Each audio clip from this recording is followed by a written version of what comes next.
ত্রয়োদশ জাতীয় সংসদ নির্বাচনে প্রার্থিতা নিয়ে রিটার্নিং কর্মকর্তার সিদ্ধান্তের বিরুদ্ধে নির্বাচন কমিশনে চতুর্থ দিনের আপিল শুনানি চলছে।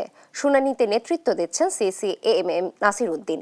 এ নিয়ে আরও জানাতে সরাসরি যুক্ত হচ্ছেন সহকর্মী তাইফুর রহমান তুহিন। তুহিন, আজ কতগুলো আবেদন নিষ্পত্তি করা হলো, বিস্তারিত জানাবেন।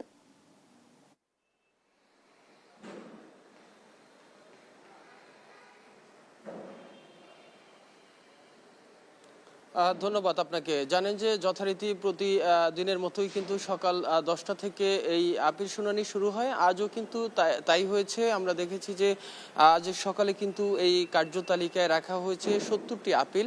70টি আপিলের মধ্যে এখন পর্যন্ত যদি আমরা বলি যে এখন পর্যন্ত 12টি আপিলের নিষ্পত্তি হয়েছে, যেখানে আমরা দেখেছি যে সেখানে 6টি আবেদন কিন্তু গ্রহণ করা হয়েছে এবং 5টি আবেদন নামঞ্জুর করা হয়েছে। একই সাথে আমরা জানি যে একজন প্রার্থী অনুপস্থিত থাকার কারণে সে আপিলটি কিন্তু গ্রহণ করা হয়নি, অর্থাৎ 5টি আপিল এখন পর্যন্ত 6টি গ্রহণ করা হয়েছে এবং 5টি বাতিল করা হয়েছে, একটি অনুপস্থিত রয়েছে।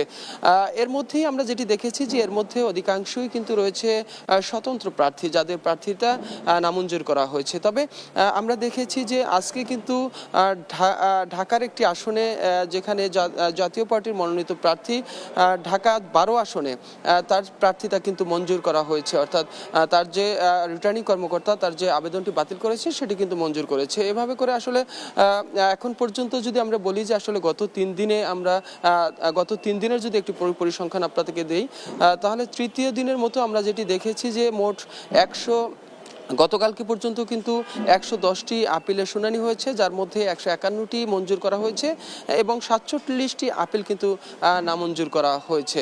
তবে যেটি বলছিলাম যে আসলে যাদের আপিলগুলো, যারা আসলে তাদের রিটার্নিং কর্মকর্তা যাদেরকে বাতিল করেছে, সেই কাগজগুলো অর্থাৎ সেই প্রপার ডকুমেন্টসগুলো যারা দাখিল করতে পারছেন না, তারাই কিন্তু চূড়ান্তভাবে এখান থেকে তাদেরকে বাতিল করা হচ্ছে। তবে এখন পর্যন্ত আমরা দেখছি যে এখন পর্যন্ত আপিলের শুনানি কিন্তু চলছে এবং আজকে কার্যতালিকায় যেহেতু 70টি রয়েছেন, সেই 70টির মধ্যে এরই মধ্যে কিন্তু 12টি শেষ হয়ে গেছে। আশা করা যাচ্ছে যে আসলে দুপুরের মধ্যে 35টি শেষ হবে, বিকেল নাগাদ আরও 35টি শেষ হবে। তবে যাদেরকে এখন চূড়ান্ত করা হয়েছে তারা কিন্তু আগামী নির্বাচনে তারা অংশগ্রহণ করতে পারবেন। তো এই ছিল নির্বাচন কমিশন থেকে আমার কাছে সর্বশেষ।